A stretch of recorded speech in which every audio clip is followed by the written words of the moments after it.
এবারে দুর্ঘটনার কবলে পড়ল এক সবজি পরিবহনকারী গাড়ি। নিয়ন্ত্রণ হারিয়ে সকল সামগ্রী নিয়ে মাঝ রাস্তায় উল্টে পড়ে গাড়ি। জানা গেছে শনিবার গভীর রাতে উদয়পুর এগ্রিকালচার চৌবনি এলাকায় এক সবজি পরিবহনকারী গাড়ি উল্টে গুরুতরভাবে আহত হয় গাড়ির চালক সহ আরও একজন।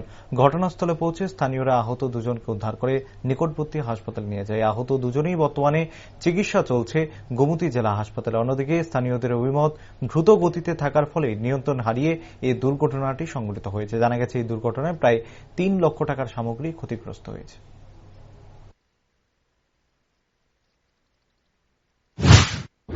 কয়টার সময় তো আর দুইটা আড়াইটা এরকম টাইমটা কোন জায়গার গাড়ি? শান্তিবাজার।